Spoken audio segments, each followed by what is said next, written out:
Dançar, pular ou gritar efusivamente são uma manifestação da presença do Espírito Santo? É o falar línguas estranhas nos tempos modernos um símbolo do batismo do Espírito? Existem pessoas que defendem que este tipo de manifestações, principalmente a de falar línguas, é uma manifestação do Espírito Santo e que a pessoa que tem este dom é uma pessoa consagrada que o Espírito Santo está a utilizar naquele momento, assim como utilizou os discípulos no dia de Pentecostés. Para confirmarem a sua crença, utilizam o texto de 1 aos Coríntios, capítulo 14 e o verso 26, onde podemos ler o seguinte: Que fareis, pois, irmãos, quando vos ajuntais? Cada um de vós tem salmo, tem doutrina, tem revelação, tem língua, tem interpretação. Faça-se tudo para edificação. Ao utilizarem este texto, defendem que parte da edificação da igreja está relacionada justamente com o falar línguas e que a verdadeira igreja de Deus deveria ter esse dom. Qual é o verdadeiro dom de línguas? Estará esta posição correta? Falar línguas estranhas é a prova de que fomos batizados pelo Espírito? O que tem a Bíblia para nos dizer?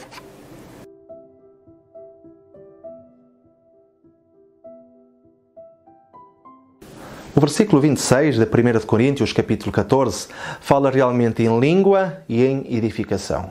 E muitos argumentam que esta edificação se refere a um dom de línguas que se baseia na capacidade de produzir sons indescritíveis dentro de determinada igreja.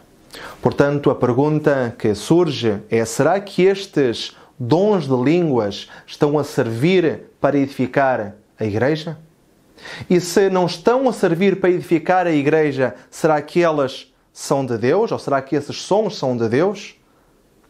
Existem mais alguns versículos neste capítulo 14 de 1 de Coríntios que também falam sobre edificação. Vejamos alguns exemplos.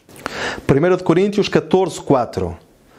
O que fala em língua desconhecida edifica-se a si mesmo, mas o que profetiza edifica a igreja. Neste versículo podemos ver que a única pessoa que pode retirar algum proveito ao falar línguas é a sua própria edificação. Não serve para edificar mais ninguém. Passemos agora ao versículo 5, que diz: E eu quero que todos vós faleis em línguas, mas muito mais que profetizeis, porque o que profetiza é maior do que o que fala em línguas, a não ser que também interprete, para que a igreja receba edificação. Aqui vemos Paulo que diz realmente que o desejo dele era que todos falassem línguas, mas que não havia proveito nenhum a não ser que existisse intérprete para que a igreja pudesse receber edificação. Quando avançamos para o versículo 17, podemos ler: Porque realmente tu te dás bem as graças, mas o outro não é edificado. Ou seja, de nada serve uma pessoa ter um dom de línguas se esse dom não serve para edificar outra pessoa. Portanto, a partir da leitura destes textos, podemos compreender que falar línguas estranhas não edifica nem aquele que as fala, nem aqueles que estão a ouvir, a não ser que exista alguém que consiga entender e interpretar estas línguas. Portanto, surge logo a pergunta: será que hoje em dia essas denominações religiosas que defendem tanto o dom de línguas, será que dentro delas existe alguém que consiga entender esses sons e que os consiga interpretar para a edificação da igreja? Aliás, se nós lermos não apenas o versículo 26 de 1 de Coríntios 14, o texto que geralmente é utilizado para defender essas línguas estranhas, mas se nós lermos também os dois versículos que seguem, começamos logo a ter uma percepção diferente daquilo que é a Bíblia e que Paulo nos queria dizer sobre este assunto. Que fareis, pois, irmãos, quando vos ajuntais? Cada um de vós tem salmo, tem doutrina, tem revelação, tem língua, tem interpretação. Faça-se tudo para a edificação. E se alguém falar em língua desconhecida, faça-se isso por 2, ou quanto muito 3, e por sua vez e haja intérprete. Mas se não houver intérprete, esteja calado na igreja e fale consigo mesmo e com Deus. Temos, portanto, pontos muito importantes nestes versículos que acabamos de ler e eu gostaria de ressaltar 3. O primeiro é que não deveriam haver mais que 2 ou 3 pessoas com este dom de línguas. O segundo ponto é que deveria existir intérpretes para este dom de línguas. E terceiro, se não houvesse intérprete, então o melhor era que a pessoa estivesse calada. Agora, o que acontece em muitas das denominações que, infelizmente, estão enganadas, e eu acredito que existem muitas pessoas sinceras dentro destas denominações, mas, infelizmente, os líderes ainda não lhes ensinaram a verdade, ou não entenderam, não compreenderam a verdade, é que estas pessoas, infelizmente, nós vemos que dentro destas igrejas não existem apenas 2 ou 3 pessoas a produzirem estes sons ou a terem o suposto dons de línguas. Nós vemos várias pessoas a gritar, a fazerem sons que são impossíveis de compreender e não são unicamente 2 ou 3. Outro ponto é que também não existe ninguém que verdadeiramente consiga compreender estes sons indescritíveis. Pode haver alguém que diga que consegue, mas isso é meramente humano e uma maneira de tentar enganar as pessoas, porque sinceramente esses gritos não são decifráveis por ninguém. E o terceiro ponto é que se não há ninguém então que consiga decifrar, que consiga entender, que consiga interpretar, então o melhor é que essa pessoa faça silêncio, é que essa pessoa esteja calada na igreja. Portanto, esse é o ensino que nós vemos na Bíblia. E há um exemplo claro de como Paulo entendia esta situação e de como ele procedia com esta situação. E então, quando vamos ao versículo 19, podemos ler: Todavia, eu antes quero falar na igreja 5 palavras na minha própria inteligência, para que possa também instruir os outros, do que 10.000 palavras em língua desconhecida. Paulo dizia que preferia falar 5 palavras que fossem entendíveis do que 10.000 palavras que não se entendessem. E esse foi o exemplo que ele deixou para nós e ensinou-nos a não fazer o contrário. Mas o que vemos hoje em dia? Vemos que existem pessoas que se identificam com este dom de línguas que existem nas diversas igrejas modernas e gritam estes sons imperceptíveis, sons que ninguém consegue entender e que não servem para edificar nem aquele que fala, nem aqueles que ouvem. Mas será que seria este o dom de línguas a que Paulo se estava a referir? Para entendermos isto, eu gostaria de falar-vos um pouco sobre a palavra glossa. O que é a palavra glossa? Muito bem, a palavra língua que encontramos nas nossas Bíblias, na versão em português, foi traduzida do grego da palavra glossa. E esta palavra glossa no grego tanto significa língua, como também significa idioma. E se nós aceitarmos que a palavra mais adequada para a nossa tradução, ou de acordo ao contexto, não é língua, mas sim idioma, começamos a ter uma luz diferente e a entendermos este assunto segundo outra perspectiva. E ao entendermos isto, conseguiremos então fazer agora uma análise mais precisa, mais completa ao capítulo 14 da 1 de Coríntios. Mas para fazermos esta análise também é importante explicarmos algo no início. É que devemos entender porque é que Paulo está neste capítulo 14 da 1 de Coríntios a tratar deste assunto. Qual era a sua preocupação para com a igreja de Coríntios e qual era o seu ensino. Podemos ver, constatar através da leitura que é claro que ele estava muito preocupado com a edificação da igreja, como já lemos em alguns versículos anteriores, e para isso ele estava a corrigir a maneira de como o culto era realizado na igreja de Corinto, não é?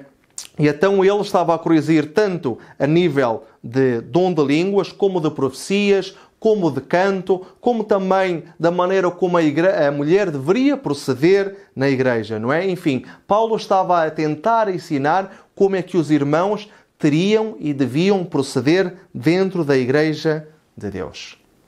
Agora a pergunta é, por que é que Paulo necessitava de educar ou de ensinar aos irmãos de Corinto a maneira correta de eles se dirigirem ou de eles procederem dentro da igreja? Para ele necessitar de explicar ou de ensinar é porque, logicamente, eles não estavam a proceder da maneira mais correta.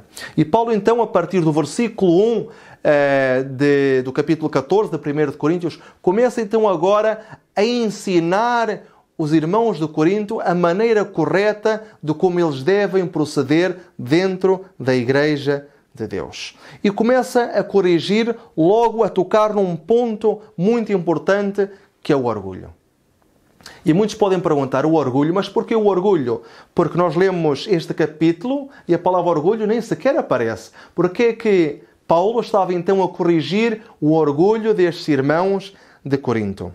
Muito bem, é que nesta igreja de Corinto existiam muitos irmãos que falavam vários idiomas. E como eles falavam vários idiomas, eles tinham essa tendência, ou tinham esse defeito muito grande de quererem aparecer. De mostrar que tinham mais inteligência, que tinham mais sabedoria que os outros irmãos. E então começavam a falar em vários idiomas, mas que os outros irmãos não conseguiam entender. E então dessa maneira eles pensavam que se iriam colocar num patamar superior aos outros e que demonstravam a sua inteligência, a sua capacidade intelectual e que realmente o seu cristianismo era muito maior que os outros porque eram pessoas muito sábias.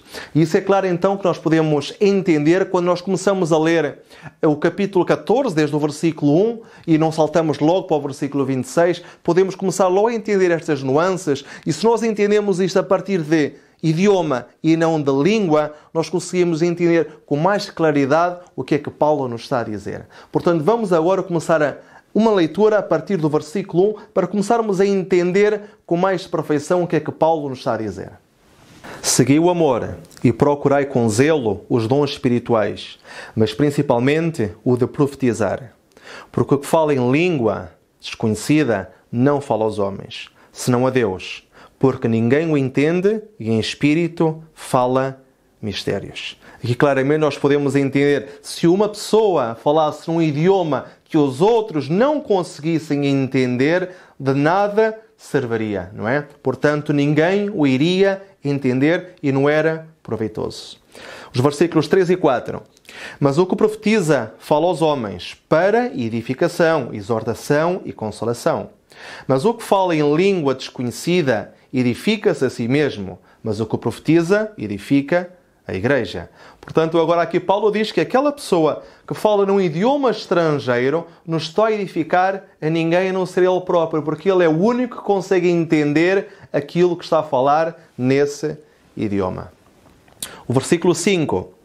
E eu quero que todos vós faleis em línguas, mas muito mais que profetizeis, porque o que profetiza é maior do que o que fala em línguas, a não ser que também interprete para que a igreja receba edificação. Agora, Paulo nos diz que é bom que se fale línguas, que quer que todos falem línguas ou que falem idiomas, não é? Mas não serve de nada a não ser que haja um intérprete para que a igreja também receba essa edificação. Ou seja, se alguém vai falar um idioma estrangeiro, que o fale, mas que então que haja um intérprete para que exista edificação dentro da igreja. É o mesmo quando nós, por exemplo, vamos a um congresso da nossa igreja e estamos num outro país e estão a falar outro idioma que nós não conseguimos entender.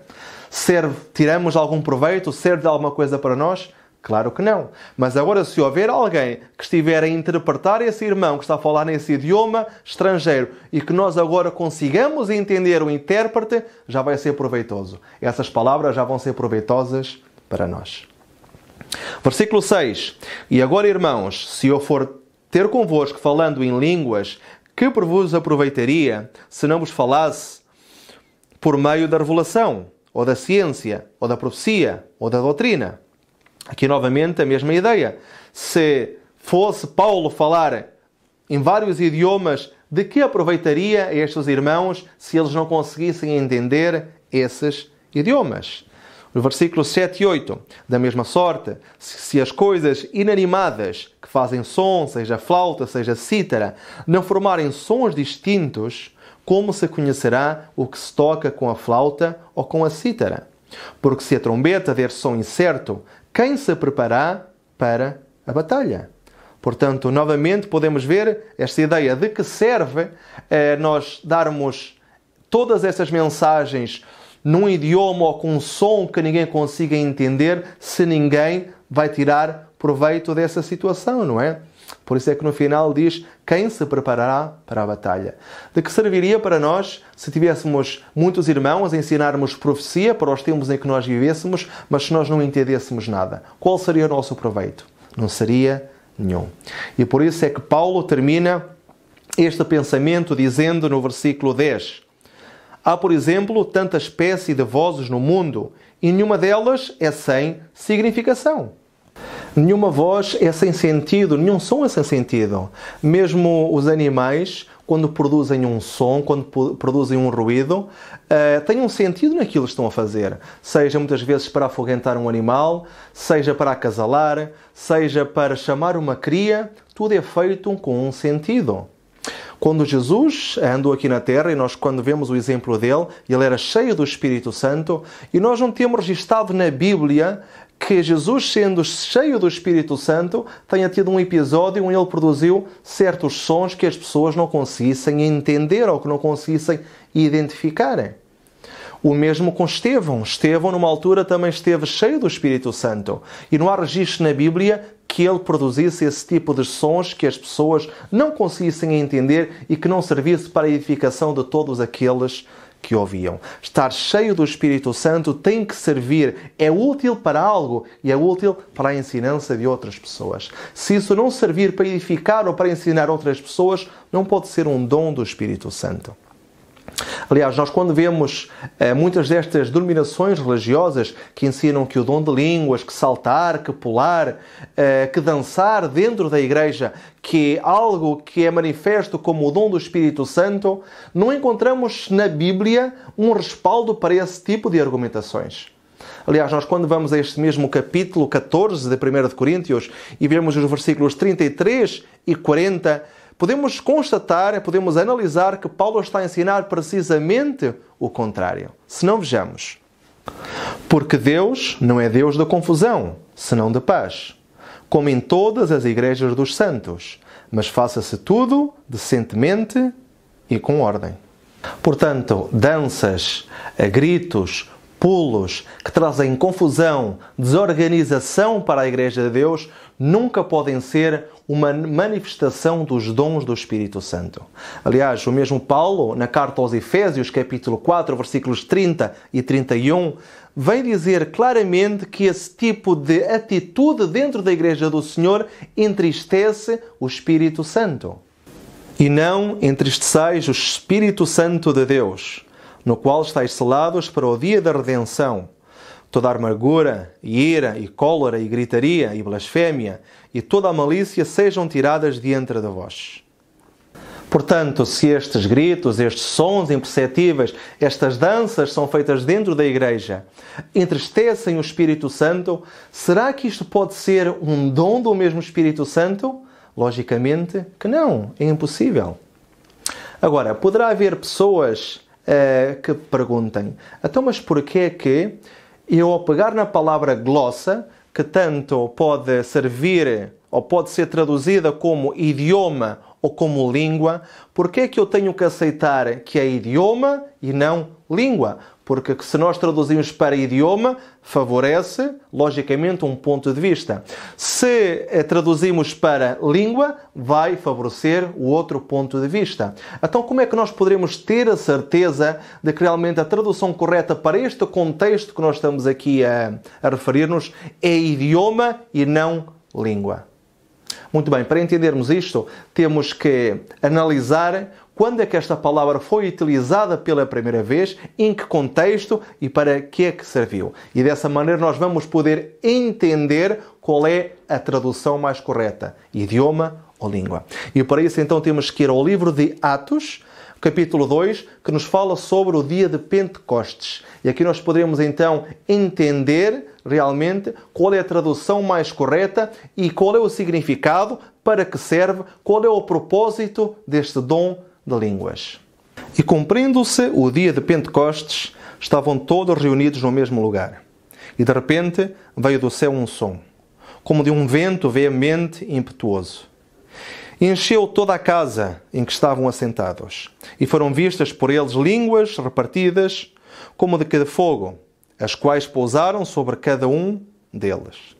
Aqui nestes versículos podemos ler a primeira referência que existe ao dom de línguas. E todos foram cheios do Espírito Santo e começaram a falar noutras línguas, conforme o Espírito Santo lhes concedia que falassem. E em Jerusalém estavam habitando judeus, homens religiosos de todas as nações que estão debaixo do céu. Aqui o que podemos retirar de interessante destes versículos é que este dom de línguas é também um dom do Espírito Santo. Estavam cheios do Espírito Santo. E quando aquele som ocorreu, ajuntou-se uma multidão e estava confusa, porque cada um os ouvia falar na sua própria língua. E todos pasmavam e se maravilhavam, dizendo uns aos outros: Pois quê? Não são galileus todos esses homens que estão falando? Como, pois, os ouvimos cada um na nossa própria língua em que somos nascidos? E aqui é claramente, esta é a chave, estes versículos são a chave para nós conseguirmos entender se esta tradução de glossa é idioma ou se é língua. Aqui nós podemos entender claramente que este dom de línguas serviu para quê? Para falar noutro idioma. Aqui as pessoas começam-se a questionar: mas como é que é possível que estas pessoas agora estejam a falar na nossa língua natural que eles não conheciam, não é? Portanto, este dom de línguas serviu para falar noutro idioma e dessa maneira evangelizar. Este é o verdadeiro propósito do dom de línguas. Primeiro tem que existir uma necessidade, ou seja, que não hajam pessoas que falem determinada língua, para que o Espírito Santo então dê agora esse dom, para que a pessoa fale então esse idioma e dessa maneira evangelizar as outras pessoas. Esse é o ponto fulcral e fundamental para nós entendermos o dom de línguas. Aliás, nós quando lemos os versículos seguintes, conseguimos entender como eles agora falavam diversos idiomas. Partos e medos, elamitas e os que habitavam na Mesopotâmia, Judeia, Capadócia, Ponto e Ásia, e Frígia e Panfília, Egito e partes da Líbia junto a Cirene, e forasteiros romanos, tanto judeus como prosélitos, cretenses e árabes, todos nós temos ouvido em nossas próprias línguas falar das grandezas de Deus. Aqui podemos ver claramente do sentido, do propósito de evangelizar. E se os irmãos contaram comigo, podemos contar nestes versículos 16 idiomas diferentes que os discípulos começaram a falar. A partir deste verdadeiro exemplo que encontramos no livro de Atos, no dia do Pentecostes, é que nós conseguimos entender que o verdadeiro dom de línguas se baseia em falar outro idioma com o intuito de evangelizar essas pessoas e ganhar essas almas para o reino de Deus. O dom de línguas não se baseia em nós pronunciarmos sons que ninguém consegue entender, sons que não nos edificam nem a nós nem a outras pessoas, sons que talvez sejam não de Deus, mas que seja outra entidade a produzir estes sons nessa pessoa. Porque, como nós vimos anteriormente, Deus é um Deus de ordem e não um Deus de confusão. Portanto, se nós queremos produzir, eu convido cada um dos meus irmãos e cada uma das minhas irmãs, porque estamos num tempo em que realmente é necessário fazermos este convite. Se nós queremos ser batizados pelo Espírito Santo, se nós queremos produzir os dons do Espírito Santo, então eu convido a cada um de vocês a produzir os frutos do Espírito Santo. Esse aqui é o verdadeiro sinal de que o Espírito Santo habita em nós, de que nós estamos cheios do Espírito Santo. É irmos a Gálatas capítulo 5, 22 e conseguirmos produzir todos esses frutos na nossa vida. Mas o fruto do Espírito é amor, gozo, paz, longanimidade, benignidade, bondade, fé, mansidão, temperança. Estes são os verdadeiros dons que nós temos que produzir. São estes frutos que o Senhor requer de cada um de nós. E nós não os conseguiremos produzir por nós mesmos. Portanto, o meu convite é que possam realmente produzir estes frutos, mas para isso terão que ir a Deus. Se nós não formos a Deus, nunca iremos conseguir produzir estes frutos maravilhosos. Estamos num momento crucial da nossa vida. E se nós não conseguimos produzir frutos que sirvam para a nossa edificação, para a edificação dos nossos irmãos, da Igreja e também para evangelizar outras pessoas, nós não poderemos alcançar a Pátria Celestial. Portanto, quero o nosso Senhor, o nosso Pai Celestial abençoar-nos, enviar o Espírito Santo para ajudar-nos a produzir estes frutos tão fundamentais para o nosso crescimento espiritual e que também, neste momento, cada um de nós possa orar pelo derramamento do Espírito Santo na nossa vida. Que o Senhor te abençoe grandemente. Amém.